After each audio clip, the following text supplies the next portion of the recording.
les rêves des deux prisonniers. Une étant les panetiers et l'autre les chansons du roi. Et l'interprétation est la suivante. Le panetier va être pendu ce jour-là, le jour de la fête du pharaon, et le panetier il va être rétabli dans son boulot.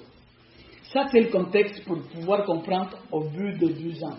Finalement, si vous lisez le verset 23 du chapitre 40, la parole dit, le chef des chansons ne pensait plus à Joseph, il l'oublia.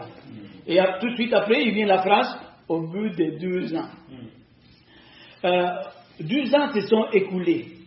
Et rappelez-vous, j'ai vu que vous vous rappelez, que les chansons est remis dans son boulot, quel jour? Selon l'histoire, le jour de l'anniversaire du pharaon. Et on se trouve maintenant 12 ans plus tard. Si vous lisez cette phrase en hébreu, l'hébreu dans le sens que 12 ans se sont écoulés jour par jour. C'est pas 12 ans et 5 jours, c'est pas 1 an et 364 jours, c'est exactement 12 ans qui se sont écoulés. Alors, on se trouve de nouveau en quelle date? La fête du pharaon, 12 ans plus tard. Alors, l'histoire nous dit que Pharaon a eu un songe. Non, en fait, il a eu 2 songes. 2 songes dans l'histoire. Et nous lirons plus tard les songes. Parce que j'ai vu qu'on les lit de la bouche de Pharaon. C'est ce que Pharaon a raconté à Daniel. Ok?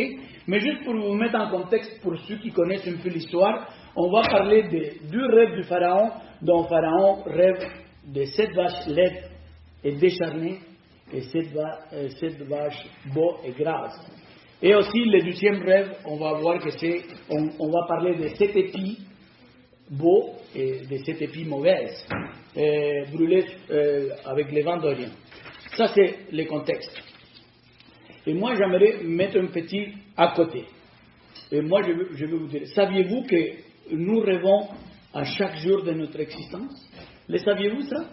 On rêve tous les jours. Mais scientifiquement prouvé que vous avez rêvé hier. Mais peut-être vous ne vous rappelez pas dernier, parce que notre cerveau est paresseux de nature. C'est comme ça que le cerveau est. Et le cerveau, même si on rêve tous les jours, le cerveau oublie 95 à 80% de ce qu'on a rêvé durant la nuit. C'est pour ça qu'on ne se rappelle pas des rêves, mais on rêve scientifiquement tous les jours. Seulement les 2 à 5% de ces fois-ci, le cerveau tient compte. Et des fois, plus ou moins. Parce que quand on rêve aujourd'hui, il y a des gens qui prennent l'habitude de noter les rêves, n'est-ce pas? Aussitôt ils se réveillent, ils notent les rêves. Parce que s'ils ne font pas ça, ils oublient le lendemain 80% du rêve. Et si ça passe 2-3 jours, ils oublient presque complètement les rêves. C'est comme ça le cerveau. Et je voulais juste que vous sachiez ça. On rêve tous les jours. Même si Pharaon a rêvé 2 fois, il a rêvé plusieurs fois, mais quand la parole nous dit que Pharaon a eu un songe, et pour nous faire savoir que ces songes-là, il y a une relevance pour l'histoire. Il est important pour l'histoire. Alors, il me semble que Pharaon a été impressionné par son premier rêve. Mais franchement, il a été pas assez impressionné. Pourquoi on dit qu'il n'a pas été assez impressionné par son premier rêve? Parce que le verset 5 de ce même chapitre nous dit que Pharaon a réussi à s'endormir. Alors, il n'était pas tellement perturbé par les rêves, parce que finalement, il était impressionné de voir 7 vaches maigres qui engloutissent les 7 autres vaches. Dans les rêves, on peut se permettre plusieurs choses. Moi-même, j'ai volé dans une de mes rêves. On peut se permettre de faire des choses un peu folles dans nos rêves, et c'est ce qui arrive. Il a réussi à s'endormir. Mais les choses se sont écorchées quand Pharaon a eu un 2e rêve. C'est là que les choses se sont écorchées parce qu'il a rêvé un 2e songe la même journée, la même nuit. Mais la parole nous dit que Pharaon s'est éveillé perturbé. La 2e fois, pas la première. La première, il était étonné, mais la 2e, il a été perturbé. Et j'ai vu que vous tenez compte que ça s'est passé le jour de son anniversaire. Il faut tenir compte de ça. Alors, j'imagine que Pharaon, ce jour-là, pendant la nuit, il pensait qu'il allait recevoir du monde, des dignitaires, des personnes très importantes, non seulement de l'Égypte, mais d'ailleurs dans des autres royaumes, il allait venir fêter la fête du Pharaon, n'est-ce pas? Il allait recevoir, il allait avoir des festins, l'allégresse, la musique. Mais il y a quelque chose qui est déjà évident. Pharaon est perturbé. Et ça, on ne peut pas changer. Il est déjà perturbé. Pourquoi il est perturbé? La parole nous dit que Pharaon, en voyant ça, il a fait appeler à tous les magiciens et à tous les sages du royaume. Et moi, j'ai vu que vous tenez compte de ces mots-là. Tous les magiciens et tous les sages. 100%. Et moi, j'ai vu que vous tenez compte de ça parce que plus tard dans l'histoire, ces mots, tous les sages et tous les magiciens, ils vont avoir une relevance. Le verset 8 de ce même chapitre nous dit que Pharaon raconta ses songes, mais personne ne pouvait pas l'expliquer à Pharaon. Alors, imaginez-vous l'ambiance. Je ne sais pas, moi ici, je vais appeler à votre imagination. Pour moi, j'imagine qu'il y en avait 100 sages et 100 magiciens. Peut-être plus. Exactement. Mais les pharaons, Pour toi, peut-être plus. Mais peu importe le nombre de personnes dont vous allez imaginer, il y avait un grand corps de personnes très importantes, tous les sages et tous les magiciens qui étaient devant Pharaon. Alors, aucune de ces personnes-là, 100, 200, 400, 1000, ne pouvait pas donner réponse à son maître. Alors j'imagine que Pharaon, étant le Pharaon, il a commencé à s'impatienter, n'est-ce pas? Dis-moi mon songe. Non, dis-moi mon songe. Personne ne me donnait la réponse. Alors, étant le Pharaon, j'imagine qu'il a commencé à s'impatienter. À ce moment-là, en regardant que Pharaon était impatienté, qu'est-ce qu'a fait les chansons? je me rappelle. Les chansons de Pharaon se rappelaient de Joseph, ce jeune hébreu qui approximativement 12 ans auparavant a interprété son songe. Et il a décidé avec une délicatesse calculée, parce que Pharaon était déjà un peu nerveux, il avait l'autorité de tuer et de ne pas tuer. 12 ans auparavant, il avait pendu les panetiers, il avait coupé la tête. Alors avec une délicatesse calculée, il décide de mentionner à Joseph comme dernier espoir pour Pharaon. Et il lui dit, écoute, je connais quelqu'un qui est en prison, que peut-être il va pouvoir te révéler ton rêve. On connaît l'histoire, qu'est-ce qui s'est passé, je ne vais pas l'expliquer, mais qu'est-ce que le Pharaon fait, comment il réagit? Il dit, allez-y, tout de suite, amenez-moi Joseph ici. Parce que ça c'est le dernier espoir du Pharaon. Ça c'est son dernier espoir. Alors il fait appeler Joseph. Alors, Joseph, laisse-moi juste, mais ça c'est dans une je m'excuse pour un instant. Ok. Plusieurs disent que les chansons ont oublié Joseph volontairement à cause de ce qu'on vient de lire dans le chapitre 40. Il dit, et Joseph, les chansons oubliant Joseph. Et plusieurs disent que les chansons ont méprisé la demande de Joseph. Mais plusieurs croient aussi que les chansons l'ont oublié d'une façon honnête. Il était content après avoir retrouvé son boulot, retrouvé la liberté, que toutes ces obligations, ils ont fait oublier la demande de Joseph. Alors, il y a des arguments pour cette position. Et les arguments sont les suivants. Joseph n'était pas encore prêt pour avoir la grande journée qu'il devait avoir pour les plans de Dieu. À quoi aurait servi l'intercession de les chansons 12 ans auparavant? Ça n'existait pas un moment charnière comme celui-ci qui vient de passer avec les songes de Pharaon. Si il aurait intercédé pour Pharaon 12 ans auparavant, peut-être Pharaon aurait écouté ça, mais rien ne se serait passé. Alors, Dieu était encore en train de préparer les caractères ou de façonner les caractères de Joseph pour les grandes choses que Dieu avait préparées pour Joseph. Rappelez-vous, à travers les 2 rêves dont Joseph a eu à l'âge de 17 ans, Dieu, certainement et sans équivoque, a donné la promesse à Joseph d'être en proéminence ou prééminence, comment on dit? En prééminence devant sa famille. Ça, c'est la promesse que Dieu a faite à Joseph. Tu vas être en prééminence de toute ta famille, même si tu maintenant est encore le plus petit. Mais ce que Joseph ne savait pas encore, c'est que Dieu avait préparé quelque chose de plus grand pour lui. Il ne savait pas ça. Mais il savait qu'il allait être en prééminence, mais il ne savait pas ça. Dieu avait choisi, mes frères, Joseph, le premier fils de sa bien-aimée Rachel, pour qu'il aille des choses encore plus grandes de ce qu'il s'imaginait. Mais il ne le savait pas encore. C'est ça. Et moi j'aimerais qu'on aille lire le verset 14. Lisons ensemble le verset 14. Pharaon fit appeler Joseph et on le fait sortir en hâte de prison. Il se rassa, changea d'événement et se rendit vers Pharaon. Mes frères, une petite application ici. Le jour de la promesse est arrivé.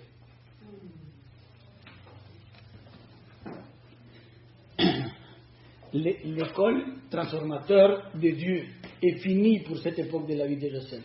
L'école du caractère, de la patience, de la sobriété, de la souffrance, de l'abandon à Dieu est finie pour Joseph dans cette époque de la vie. Et c'est le verset 14 qui nous le dit. Ce jour, même si Joseph ne le sait pas, ça sera son dernier jour dans la prison. Il ne mettra plus jamais ses pieds en prison. Et il ne le savait pas peut-être.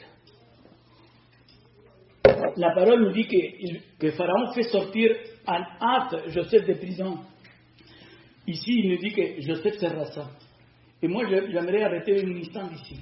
Ne pensez pas que Joseph, il a arrangé son moustache pour être plus aligné. Non. Les Égyptiens voyaient comme quelque chose de pas hygiénique avoir des poils sur la peau. Alors, Joseph étant un esclave, avant de se présenter devant Pharaon, il se rassa quoi? La barbe. Il se rassa tout le corps. Il a été mis à la façon égyptienne. Il se rassait tout le corps. Ils ont donné des habits décents pour se présenter devant Pharaon. Mes frères, Dieu accomplit ses promesses à tout le monde, mais spécialement à ses enfants. Vous devez être clair de ça. Dieu accomplit ses promesses, et spécialement à ceux qui s'appellent ses enfants. Mais il y a une condition que vous devez prendre soin vraiment. Dieu accomplit ses promesses, mais tout dans le temps de Dieu. Tout par la gloire de Dieu et tout par la force de Dieu. Ça, vous devez le comprendre très bien. Et vous savez, c'est quoi le problème de Joseph 2 ans auparavant? Il a voulu aider Dieu. Il a dit à les chansons, « Hey, écoute, je viens de t'interpréter ton rêve. Peux-tu plaider à favor de moi devant Pharaon ?» Il a voulu aider Dieu. Rappelez-vous de Sarah, comment elle a voulu aider Dieu? Et les choses se sont... On connaît les problèmes qu'on vit jusqu'à aujourd'hui. Alors, Joseph n'était pas prêt à ce moment-là. C'est pour ça que Dieu ne l'a pas... Il a laissé continuer 2 ans de plus dans l'école de Dieu. Mais la journée est arrivée. Et ici, il y a une application pour nous autres. Dieu va accomplir ses promesses. Et spécialement à vous et à moi, qui on s'appelle ses enfants. Je vais vous donner quelques promesses pour que vous soyez tranquilles. 1 Jean 5, 11. Il y a plusieurs promesses. Il y a beaucoup de promesses. Mais je vais juste nommer un couple comme à titre d'exemple. 1 Jean 5, 11. Et voici ce témoignage. C'est que Dieu nous a donné la vie éternelle. Et cette vie est dans son Fils. Ça, c'est une promesse que nous devons chérir dans notre cœur. Philippiens 4, 19. Et mon Dieu pourvoira à tous vos besoins selon sa richesse, mais avec gloire en Jésus-Christ. Vous savez pourquoi on dit que Dieu accomplit ses promesses? Car Nombre 23, 19 dit comme suit. Dieu n'est point un homme pour mentir, ni fils d'un homme pour se repentir. Ce qu'il a dit, ne le fera-t-il pas? Et ce qu'il a déclaré, ne l'exaucera-t-il pas? Ça, c'est notre Dieu. Dieu n'a pas encore fini ni avec vous, ni avec moi. Soyez certains. Dieu n'a pas fini avec vous, ni avec moi. Dieu va accomplir ses promesses envers ses enfants. Dieu va les accomplir. Mais soyez certains que Dieu veut encore plus de toi et Dieu veut encore plus de moi. Ça, c'est certain aussi. Nous devons nous laisser guider par sa volonté écrite dans sa parole. Nous devons nous laisser guider par son Saint-Esprit. Accompagnez-moi à voir comment cet homme-là a été transformé. Et c'est peut-être ça, c'est le dernier examen avant d'arriver à la journée, à cette journée-là dont il est libéré. Versets 15 et 16, lisons ensemble. Pharaon dit à Joseph, j'ai eu un songe, personne ne peut l'expliquer. Et j'ai appris que tu expliques un songe après l'avoir entendu. Joseph répondit à Pharaon en disant, ce n'est pas moi, c'est Dieu qui donnera une réponse favorable à Pharaon. Dans des autres versions, il dit, c'est Dieu qui donnera une réponse de paix à Pharaon. Mais ce qui est le plus important ici, ça c'est la phrase dont Joseph répond à Pharaon. Ce n'est pas moi, c'est Dieu. Et ça, c'est là qu'on voit que vraiment Joseph, son corps était déjà prêt. Ce n'est pas moi, c'est Dieu. Pharaon a donné la chance, peut-être sans le savoir, à Joseph de se vanter de son don d'interprétation. Qu'est-ce qu'une autre personne fait à ce moment-là quand Pharaon dit, je sais que tu interprètes les songes après l'avoir... Il dit, mais oui, certainement, c'est moi, j'ai un don. Il aurait pu prendre ça à son profit. Il aurait pu prendre avantage de ça. Mais qu'est-ce que Joseph a dit? C'est pas moi, c'est Dieu. Et là, on voit un corps vraiment changé de Joseph. Joseph a dit quelque chose de pareil ou semblable dans le chapitre 40, 12 ans auparavant, verset 8 dans sa deuxième partie. La parole dit, n'est-ce pas à Dieu qui appartient les explications? Joseph a dit ça au panetier à les chansons, deux personnes qui étaient semblables à lui. Il était des prisonniers comme lui. Mais cette fois-ci, c'est plus particulier, parce que Joseph, il fait ça devant le roi d'Égypte, le pharaon lui-même. Alors, nous ne devons pas enlever la gloire à Dieu. Ça, vous devez être certain. On vient de parler, nous ne devons jamais enlever la gloire à Dieu dans aucune circonstance. La parole nous dit en 1 Corinthiens 10, 31, soit donc que vous mangiez, soit que vous buviez, soit que vous fassiez quelque autre chose, faites tout pour la gloire de Dieu. Et ça, vous devez le savoir. Joseph n'a pas voulu enlever la gloire de Dieu. Il a donné la gloire à Dieu. Il a dit, c'est pas moi qui vais interpréter ton songe. C'est Dieu lui-même. Et maintenant, on arrive à l'histoire dont je vous ai promis qu'on va partager. On va lire le chapitre 41 du verset 17 en avant. On va voir la façon dont Pharaon a raconté son songe à Joseph. Lisons ensemble le verset 17. Pharaon dit alors à Joseph, dans mon songe, voici, je me tenais sur le bord du fleuve. Et voici cette vache grasse de chair et belle d'apparence montèrent hors du fleuve et se mirent à paître dans la prairie. Cette autre vache montèrent derrière elle, maigre, fort laide d'apparence et décharnée. Je n'en ai point vu aussi laide dans toutes les pays d'Égypte. Les vaches décharnées et laides mangèrent les 7 premières vaches qui étaient grasses. Elles les engloutirent dans leur ventre sans qu'on s'aperçût qu'elles y fussent entrées. Et leur apparence était laide comme auparavant, et je m'éveillai. Je vis encore un songe, 7 épis pleins et beaux, qui montèrent sur une même tige. Et 7 épis vides, maigres, brûlés par le vent d'Orient, poussèrent après eux. 7 épis maigres engloutirent les 7 beaux épis, et j'ai dit au magicien, mais personne ne m'a donné l'explication. Et voilà l'explication que Joseph donne. Joseph dit à Pharaon, ce qui a songé le Pharaon est une seule chose. Dieu a fait connaître à Pharaon ce qu'il va faire. Les 7 vaches belles sont 7 années, et les 7 épis beaux sont 7 années. C'est une seule songe. Les 7 vaches décharnées et laides qui montèrent derrière les premières sont 7 années, et les 7 épis vides, brûlés par le vent d'Orient, seront 7 années de famine. Ainsi, comme je viens de dire à Pharaon, Dieu a fait connaître à Pharaon ce qu'il va faire. Voici, il y aura 7 années de grande abondance dans tous les pays d'Égypte. 7 années de famine viendront après elles. Et on le oubliera cette abondance au pays d'Égypte et la famine consommera le pays. Cette famine qui suivra sera si forte qu'on ne s'apercevra plus de l'abondance dans les pays. Si le pharaon a vu les songes se répéter une seconde fois, c'est que la chose est arrêtée de la part de Dieu et que Dieu s'attellera à l'exécuter. Ça, c'est la version biblique, parce qu'il y a une première version que Moïse raconte, mais la plus exacte, c'est celle qui vient de la bouche de Pharaon et celle que Joseph a répondu. Ça, j'ai vu qu'on remarque dans cette portion ici dont Pharaon raconte son songe et Joseph l'interprète, verset 31, quelque chose de très intéressant. Cette famine qui suivra sera si forte qu'on ne s'apercevra plus de l'abondance dans le pays. On le lit rapidement, mais quand on le lit en chair et en os, c'est différent.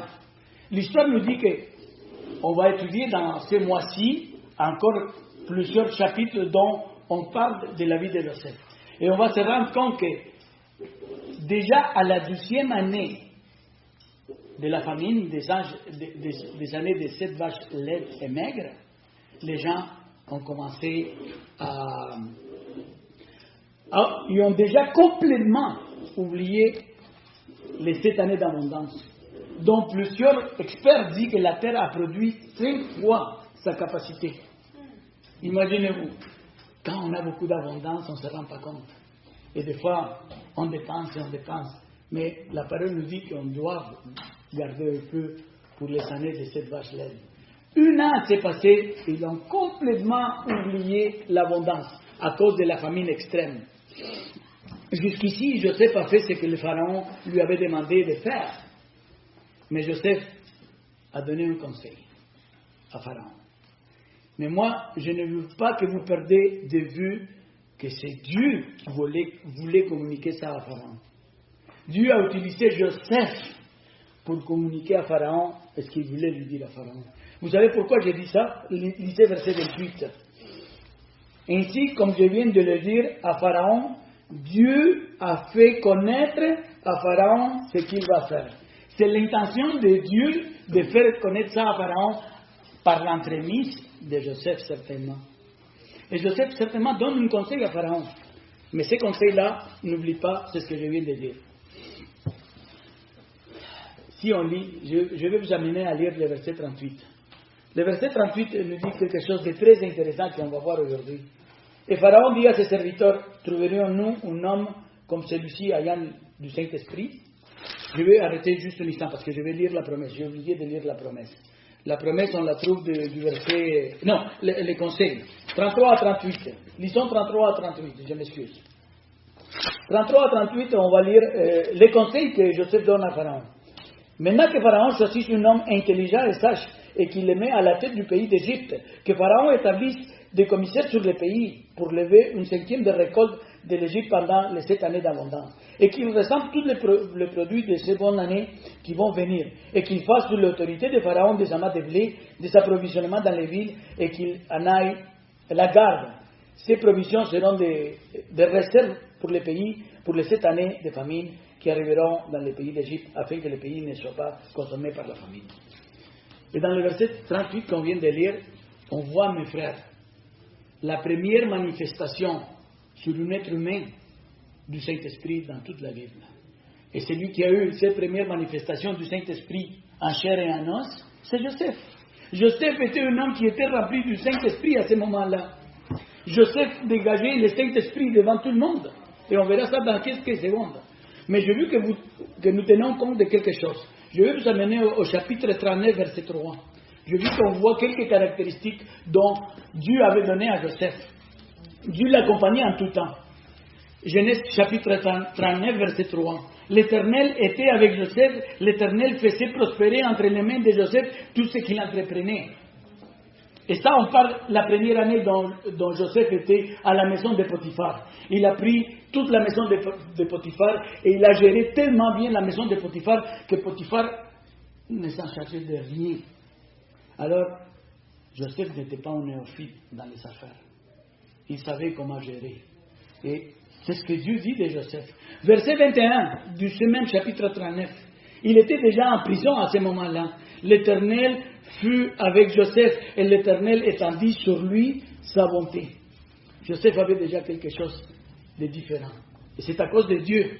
Verset 23. L'Éternel était avec Joseph et l'Éternel donnait de la réussite à ce qu'il faisait. Vous voyez, Dieu utilise Joseph pour donner un conseil à Pharaon. C'est Dieu qui a donné les conseils à Pharaon. C'est Dieu qui voulait donner ses conseils à Pharaon. C'est Dieu qui a fait rêver Pharaon. C'est Dieu qui a donné ses grâces à Daniel pour qu'il aille faire la mission dont Joseph devait faire. On va lire la promotion de Joseph. Joseph a été promu, versets 37 à 44. La parole nous dit, ces paroles plurent à Pharaon et à tous ses serviteurs. Et Pharaon dit à ses serviteurs, trouverons-nous un homme comme celui-ci ayant en lui l'esprit de Dieu?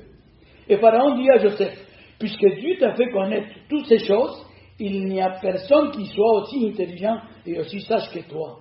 Je t'établis sur ma maison et tout mon peuple obéira à tes ordres. Le trône seul m'élèvera au-dessus de toi. Pharaon dit à Joseph, vois, je te donne le commandement de tous les pays d'Égypte. Pharaon ôta son anneau de la main et il le mit dans la main de Joseph. Il le revêtit des habits de fin lin et lui mit un collier d'or au cou. Et il le fait monter sur le char qui suivait le sien et il le cria devant lui, à genoux. C'est ainsi que Pharaon lui donna le commandement de tous les pays d'Égypte. Ça, c'est la promotion de Joseph. Mes frères, quand nous nous laissons guider par le Saint-Esprit, les gens le remarquent. Et j'ai vu que vous tenez compte de ça. Quand on se laisse guider par le Saint-Esprit, les gens le remarquent. Je ne sais pas si vous connaissez des gens remplis de l'Esprit. Moi, je connais plusieurs ici dans cette église et ailleurs quand j'étais dans une autre église. Je connais des mondes qui te saluent avec amour, qui te donnent des conseils corrects, qui te parlent avec fermeté, qui te sentent son amour. Et ça, c'est des gens qui se laissent guider par le Saint-Esprit. Je ne sais pas si vous connaissez des gens comme ça, mais moi, certainement, j'en connais. Et tout le monde reconnaissait en Joseph quelque chose de spécial. Joseph n'a pas eu peur de dire la vérité, même devant le roi d'Égypte. Dieu lui a mandaté de se présenter devant le roi d'Égypte et il a fait. Il a accompli avec ses mandats. Et ça doit nous interpeller à notre corps. Vous savez quoi? Pour nous tous, les chrétiens, vous savez qu'est-ce que Dieu nous a mandaté de faire?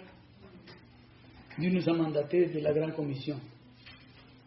Mais un grand nombre d'entre nous, moi inclus, nous avons transformé malheureusement la grande commission dans la grande mission. Et c'est malheureux pour nous les chrétiens d'arriver à ces conclusions. Beaucoup d'entre nous, nous avons peur de prêcher l'évangile. Pourquoi? Parce qu'on l'a intégré dans nos vies. Et maintenant, ça s'appelle la grande mission. Beaucoup de personnes l'appellent la grande mission. Parce que les chrétiens ne font pas ce qu'ils doivent faire. Mais prenons par exemple Joseph, dont le roi d'Égypte a dit qu'il était le plus sage de tous les royaumes. Si vous ne voulez pas prendre comme exemple Joseph, prenez Daniel, dont Nabucodonosor, le roi de Babylone, l'a trouvé 10 fois plus sage que tous les sages de la Babylonie. Prenons ces sortes de personnes comme exemple. Prenons Misaël, Anani et Azari. Peut-être vous les connaissez plus par les noms babyloniens. Et Meshach, Sadrach et Abednego. Ça, c'est de bons exemples. N'ayons pas peur à prêcher l'évangile. Et prêchons certainement l'évangile. Parce que quand on prêche l'évangile, la parole nous dit, car ils connaîtront la vérité et la vérité les fera libre.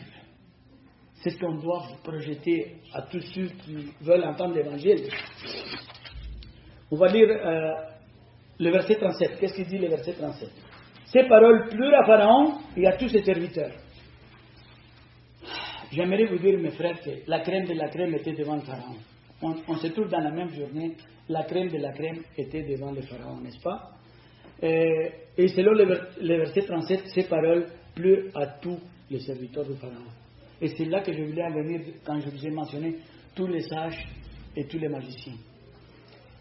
Ces paroles-là pleurent à tous les sages et à tous les magiciens. C'est ce que je comprends. Tout le monde qui était là, il était content avec les conseils de Joseph. Alors, à ce même instant, quand il dit est-ce que vous êtes correct avec les conseils de Joseph? Tout le monde a dit oui à l'unisson. Et à ce même moment, Pharaon a donné la promotion à Joseph. Tous les serviteurs, donne-moi une seconde, Charles-Olivier. Tous les serviteurs devaient accepter la décision du roi, n'est-ce pas? Non seulement car il était le roi et il leur donnait, mais aussi parce qu'il avait accepté que les conseils étaient bons.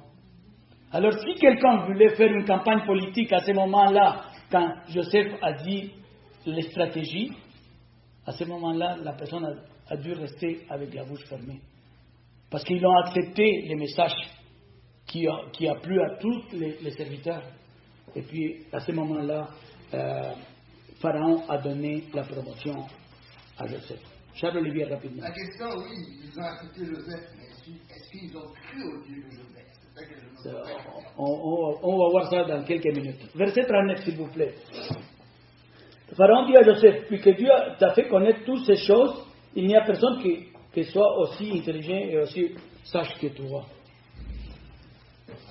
Mes frères, on est en train de parler de Joseph et on mentionnait Joseph et Joseph et Joseph. Mais Joseph n'a pas eu besoin de faire une grande prière avec 15 versets bibliques avant d'avoir été promu par le Pharaon. Il n'a pas eu besoin de faire un sacrifice dont Dieu allait l'approuver en mettant du feu. Il n'a pas chanté une somme pour que le Pharaon puisse voir la manifestation du Saint-Esprit. Vous savez quoi? Le Pharaon a reconnu dans la vie de Joseph, dans son humilité, dans son courage, dans son caractère, dans sa sagesse, dans son conseil, la manifestation du Saint-Esprit. Il a reconnu, c'est pour ça qu'il a dit, je n'ai pas vu un homme avec l'Esprit de Dieu. Et je le vois en Joseph. Mais l'Esprit Saint, mes frères, peut se manifester dans tout endroit et dans tous les jours. Dans la vie de tous les jours, le Saint-Esprit peut se manifester dans nos vies. Il nous accompagne. La parole dit qu'il demeure dans nous. Alors, le Saint-Esprit peut se manifester dans la vie de tous les jours et en n'importe quelle circonstance. Ici, dans cette circonstance, c'était une circonstance très particulière. Mais ça ne veut pas dire que le Saint-Esprit va se manifester, si vous vous laissez vous guider pour le Saint-Esprit, va se manifester dans votre vie, au travail. À l'église, certainement oui, mais peu importe où nous sommes. Vous devez être conscient de ça.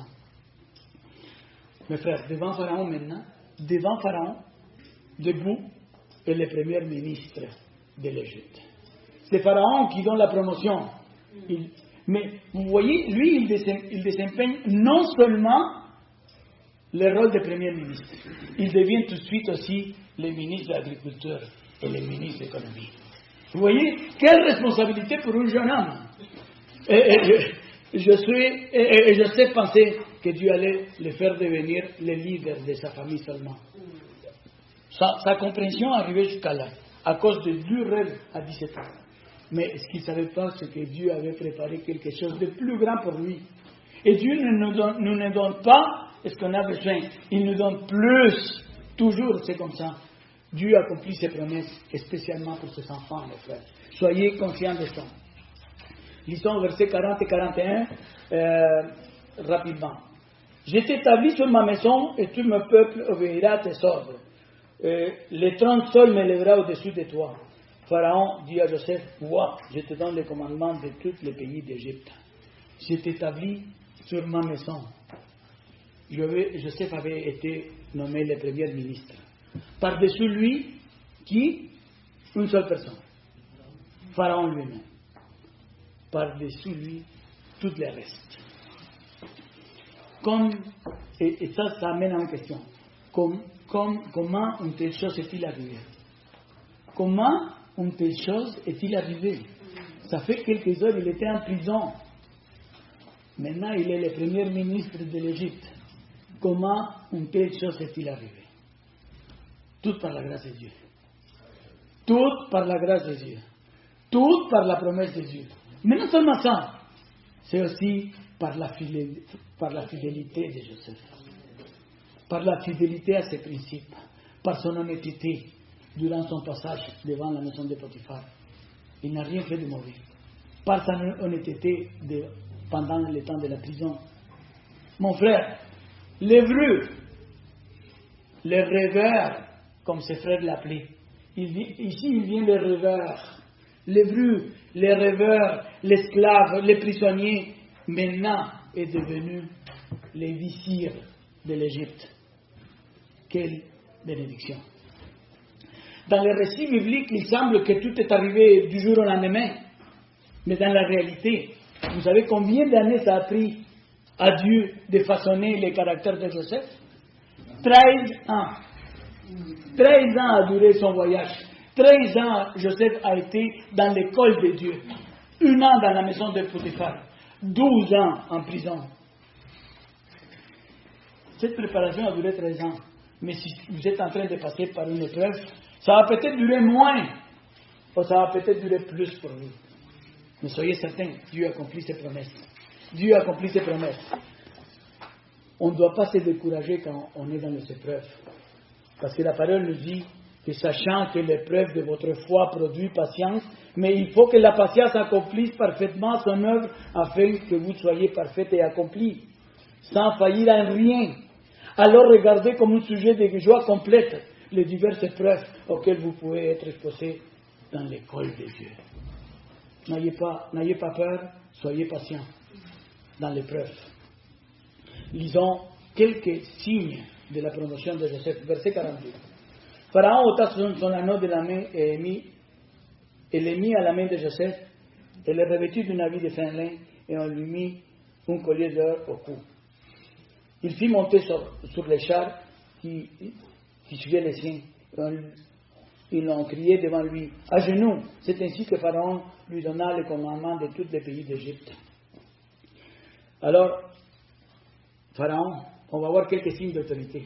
Pharaon enlève sa vague et il donne sa vague à Joseph. Vous savez c'est quoi ça? Vous savez qu'est-ce que Pharaon a fait avec sa vague? C'était le sceau.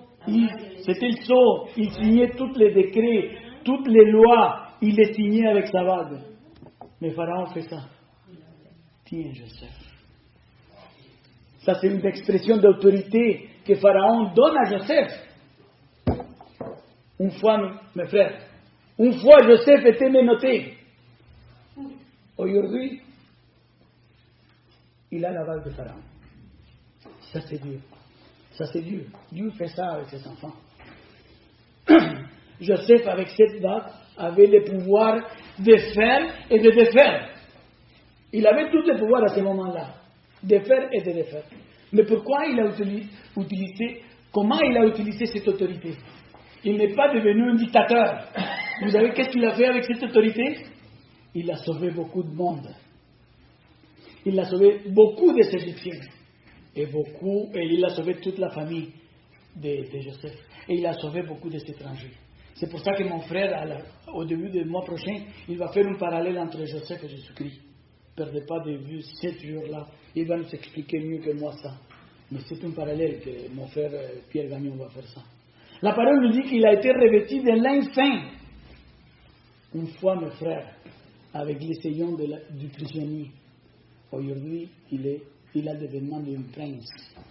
Il a le vêtement du leader de la nation la plus puissante de ce monde à l'époque. Ça, c'est Dieu. Ça, c'est Dieu. Pharaon lui mit un collier d'or au cou. Une fois cet homme, Joseph, enchaîné comme un esclave. Aujourd'hui, orné d'un collier d'or, qui signifie, qui représente l'autorité du Pharaon. Ça, c'est Dieu. Ça, c'est Dieu, mes frères. Il les fit monter sur les chairs qui le suivaient aussi. Une fois, mes frères, une fois pieds nus, comme un esclave, marcher. Mais aujourd'hui, il les fait rouler sur un char ou une voiture de luxe. Ça, c'est Dieu. Ça, c'est Dieu qui fait avec ses enfants qui se laissent guider par le Saint-Esprit. Dieu donne grâce à tous ceux qui l'aiment. Si vous voulez lire ça, Romains 8, 28, vous allez pouvoir ça facilement. Plusieurs veulent éviter le processus Plusieurs veulent éviter la discipline, les épreuves. Ils cherchent seulement la bénédiction. Et ce n'est pas comme ça que ça marche dans la vie chrétienne. La parole nous dit que vous auriez des tribulations dans le monde. Mais prenez courage. J'ai vaincu le monde. Dit Jésus, n'est-ce pas? Jean chapitre 16. C'est comme ça que du travail. L'Église, Emmanuel, fêtera ses 40 ans cette année. Mais pour arriver jusqu'à là, l'Église a dû passer par le processus. 40 ans de processus. On n'est pas là comme ça.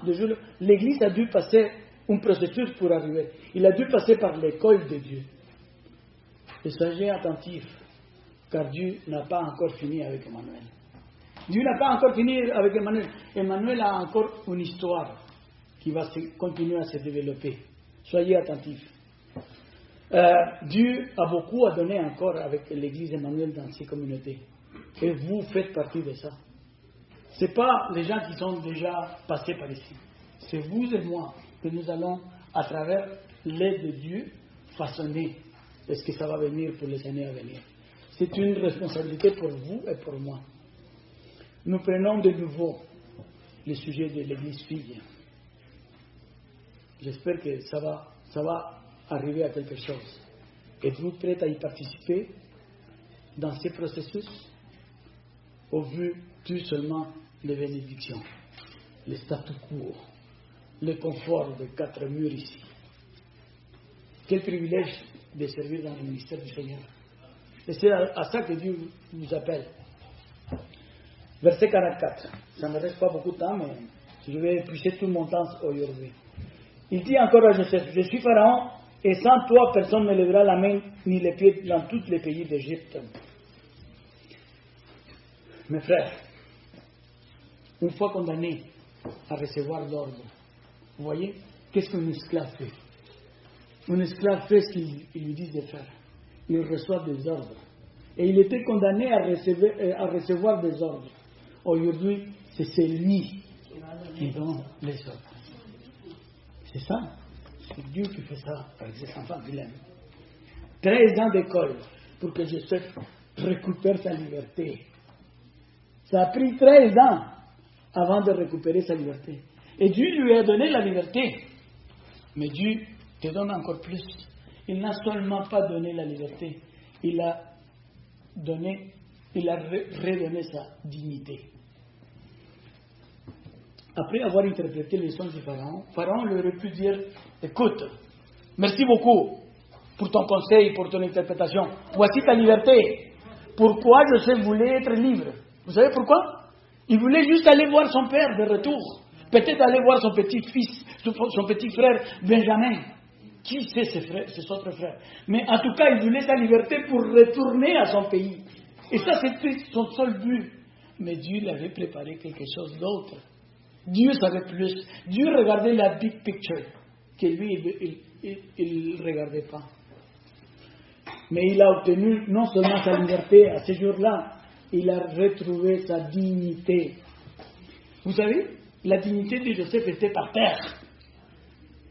Il n'a pas menti à ses frères quand il a interprété les deux songes. Il n'a pas menti à ses parents. Peu importe la façon dont il a dit, il n'a pas menti. Il a dit ce qu'il a rêvé. Il n'a pas voulu violer la femme de Potiphar, comme elle a voulu faire croire. Il n'a pas voulu être dans la citerne. Vous voyez, sa dignité était par terre. Mais Dieu donne plus de ce qu'on lui demande. On a un Dieu miséricordieux. Et vous savez ça? Tout ce que je viens de vous raconter, c'est ton histoire et la mienne. Sans que tu le saches, ça c'est ton histoire. Tu étais un esclave du péché. Vous voyez, ta dignité a été perdue depuis qu'Adam a fait le péché original. On était vraiment à terre. Mais qu'est-ce que Dieu a fait? Dieu nous a donné Christ qui a versé son sang sur le bois. Pourquoi? Pour te redonner la liberté du péché et pour te redonner la dignité dont tu avais perdu. Ça, c'est Dieu qui fait. Ça, c'est notre histoire. On ne se rend pas compte, mais ça, c'est notre histoire. La parole nous dit que nous sommes une nation sainte, un sacerdoce royal, un peuple acquis. Et la promesse est là. Il n'y a rien de mauvais avec la promesse. Mais la question est-ce que vous les croyez? Ça, c'est la question. Comme enfant de Dieu, est-ce que vous croyez à ces promesses? Ça, c'est le problème que plusieurs ont. Verset 45. Pharaon appela Joseph du nom de Safnat Paenash. Est-ce que je prononce bien? Safnat Paenash. C'est difficile de... Mais moi et il lui donna une femme Asnat, une fille de Potiphera, près d'On, et Joseph partit pour visiter le pays d'Égypte. Rapidement, Safnat Paenash. Pharaon fait quelque chose de stratégique. Son premier ministre ne pouvait pas s'appeler Joseph, non hébreu. Et il a dit non, ok, je vais te donner la promotion, mais on va te changer le nom, on va te donner un nom égyptien. Vous savez qu'est-ce que ça veut dire Safnat Paenash? Soutien de la vie. Il vit. C'est qui nourrit le pays. Vous voyez, ils lui ont donné un nom qui avait une signification. Il a donné aussi une femme, Asnat, la fille de Potiphera, prêtre de On. Vous savez, dans le village de On, il y avait un temple et Potiphera était le prêtre de ce temple-là. Et ce temple-là adorait qui? Ra, le dieu soleil. Alors, Potiphera était le prêtre qui faisait des offrandes à Ra. Et vous allez voir dans l'histoire de l'Exode, dans les 10 plaies d'Égypte, que Dieu va confronter ces dieux avec un petit dé, avec la plaie des ténèbres. C'est là qu'il va les mettre à terre, à ces petits dieux, avec des minuscules. Ra. Mais ça, c'est quelque chose d'autre. Alors, j'ai vu que vous voyez. Une fois, c'est Joseph dans une citerne, toute seule, maintenant avec une famille en Égypte. Dieu lui a permis d'avoir une famille. Et c'est ça que Dieu nous donne. Dieu nous donne tout, mon frère. La famille que tu as, c'est Dieu qui te l'a donnée. On va lire rapidement versets 46, 48 et 49.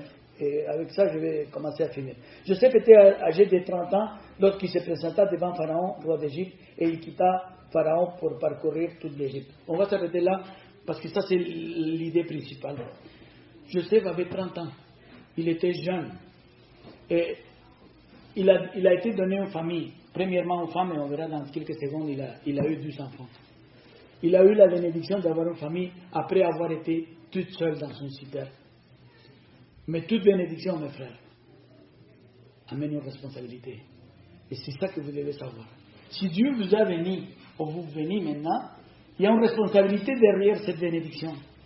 Joseph ne s'est pas assis sur ses lauriers. Il y a un proverbe populaire qui dit ne t'assois pas sur tes lauriers, je pense. Ok, il ne s'est pas assis sur ses lauriers. Il s'est mis tout de suite à travailler. Il n'a pas dit, ok, je vais prendre 30 jours de congé, maintenant que je suis le Premier ministre, je m'en vais en vacances, je vais faire une grande fête pour amener toute ma famille, tous mes amis, pour qu'ils voient que je suis le Premier ministre de l'Égypte. Je suis le vice. Il vient de se marier, il aurait pu faire ça, mais il n'a pas fait ça. Il s'est mis tout de suite au boulot. La parole nous dit que la responsabilité, il l'a pris sérieusement. Il est allé parcourir toute l'Égypte. J'imagine qu'il est allé à Memphis, à Thémas, à Alexandrie, entre autres, parce que ça, c'est des villes qui existent aujourd'hui encore. La parole et les experts nous disent qu'à l'époque, il y en avait 1,5 million d'Égyptiens, de 1,5 million à 2 millions d'Égyptiens à l'époque. Beaucoup de monde à sauver, n'est-ce pas? S'il te donne la responsabilité de sauver 1,5 million de personnes, écoute, je n'irai pas faire une fête avant d'accomplir mes responsabilités. Beaucoup de monde à sauver. Joseph, encore une fois, fait face à une grande entreprise, une entreprise titanesque. Et il a dû être un excellent administrateur, un grand chef d'État pour pouvoir accomplir ces tâches-là. Et finalement, on va parler seulement de ses 2 enfants. Dans le verset 51, de 50 à 52, on va lire que Joseph, il a eu 2 enfants. Et il les a eu pendant les 7 années d'abondance. Et est-ce qu'il y a quelque chose de très important? Il a nommé à un de ses enfants Manassé et à l'autre Ephraïm. Et Joseph a volontairement nommé ses 2 enfants avec des noms hébreux. Et ce nom hébreu avait la connotation de son histoire, de l'histoire de Joseph, son vécu, sa guérison spirituelle et ses remerciements au Seigneur. Manassé, selon la Bible, parce que j'ai fait la recherche du vocable hébreu Manassé, peu importe, ça nous prendra une éternité à répondre. Mais dans la Bible, ici, seulement, qu'est-ce que ça veut dire Manassé? Dieu m'a fait oublier toutes mes peines et toute la maison de mon père. Dieu m'a fait oublier toutes mes peines. C'est ce que ça veut dire Manassé. Joseph, dans ce moment de sa vie, est dans un point de sa vie dont il ne se laisse pas que la racine d'amertume grandisse dans son cœur. Il est dans un moment de sa vie que rien ne va pouvoir lui déranger. Parce qu'il se laisse guider complètement par le Saint-Esprit. À ce moment de la vie, il a été déjà transformé. Comme la parole nous dit que nous sommes de nouvelles créatures, les choses anciennes sont passées. Voici, toutes les choses sont devenues nouvelles. C'est 2 Corinthiens, n'est-ce pas? Et ici, l'enseignement, c'est que nous ne devons pas nous laisser gouverner par notre passé. Si vous pensez encore une fois à ce que ton frère, ta mère, ton cousin, ta cousine, ton ami, ton frère de l'église t'a fait au passé, ne te laisse pas gouverner pour cette chose.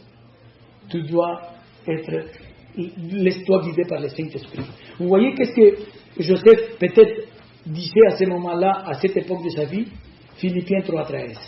Oubliant tout ce qui est en arrière et me portant vers ce qui est en avant, je cours vers le but. C'est peut-être, Joseph disait ça, je vais oublier tout.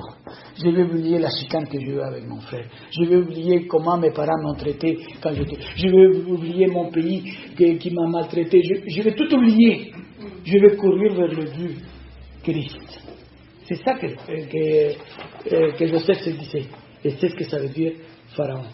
Il a oublié la maltraitance de ses frères. Il a oublié la citerne. Il a oublié la femme de Potiphar. Il a tout oublié. Maintenant, il est prêt à devenir un homme de Dieu. L'autre nom, rapidement, Ephraïm. Dieu m'a rendu fécond dans l'Égypte. C'est quoi l'Égypte? Vous savez c'est quoi l'Égypte? Qu'est-ce que ça veut dire l'Égypte? Le monde. Égypte égale le monde. Alors, ayons pas peur de prospérer dans le monde. Nous sommes des chrétiens, mais ayons pas peur de prospérer dans le monde. Dans le monde, on peut donner témoignage. Et clairement, j'ai quelque chose que j'ai beaucoup aimé. Joseph était en Égypte, mais l'Égypte n'était pas en Joseph. Et la même chose pour nous autres, ici aujourd'hui. Nous les chrétiens, les croyants, nous autres, nous sommes dans le monde. Mais le monde n'est pas. Mais est-ce que le monde n'est pas en vous? Parce que vous devrez répondre, le monde n'est pas en nous. Mais malheureusement, on ne peut pas répondre ça. Mais le monde ne devrait pas être dans les chrétiens. Et dans le dernier verset de l'histoire, la famine s'installe. Dans les versets 53 à 57, et avec ça on finit. La famine s'installe. Et tout le monde, dit la parole, va vers Pharaon. Tout le monde, 1 an et demi après, va vers Pharaon. Pharaon, on a faim. Peux-tu nous donner quelque chose? Et qu'est-ce que Pharaon dit à ce moment-là? Allez voir Joseph et ce qu'il fait, c'est ce qu'il va vous dire. Et ça, c'est très important. Allez voir Joseph et c'est ce que Joseph va vous dire de faire. Je vais rêver peut-être en couleur. Et ce que je vais vous dire maintenant, c'est peut-être une rêve en couleur que j'ai. Imaginez-vous par un instant que Joseph, c'est l'Église. Suivez ma pensée. Imaginez-vous par un instant que Joseph, c'est l'Église. Et que le gouvernement, dans une très grande difficulté, instruit la population d'aller vers l'Église trouver une réponse à la problématique. Je rêve peut-être en couleur. N'est-ce pas? Ça serait bon, hein? Ça serait bon que nous soyons Joseph et que le gouvernement dit allez-y à Emmanuel, allez-y ici et là, trouver la réponse au grand problème de la vie. C'est peut-être pas possible, mais l'Église est là. Sachez que l'Église est là pour venir à tous ceux qui cherchent Dieu. Nous devons ouvrir la porte pour tous ceux qui cherchent Dieu. Ça, c'est sans équivoque. Les portes vides. Que notre vie et que nos dons soient pour bénédiction premièrement de notre maison. Deuxièmement, pour la bénédiction de l'Église, de notre famille, de la ville dont on vit, Pierrefonds. Nous devons être une bénédiction pour Pierrefonds. Dit Pierrefonds, non? On est à Pierrefonds. Et qui sait pour la nation du Canada ou pour des autres nations? Mais peut-être vous allez me dire, ouais, ok, ça c'est la théorie, mais c'est difficile. Pour moi, je ne suis pas là-dedans. Laisse-moi finir, et je vais te lire seulement les Psaume 37, versets 3, 5 et 6. La parole dit, pour ceux qui ne croient pas que c'est possible, la parole nous dit aujourd'hui, confie-toi à l'Éternel et pratique les vies. Et les pays pour demeure et la fidélité pour pâture. Fais de l'Éternel tes délices et il te donnera ce que ton corps désire. Recommande ton sort à l'Éternel, mets en lui ta confiance et il agira. Il fera paraître ta justice comme la lumière de ton droit, comme le soleil à son midi. Que Dieu bénisse. La parole nous demande, comme Joseph, à être lumière là où nous sommes. Que Dieu bénisse.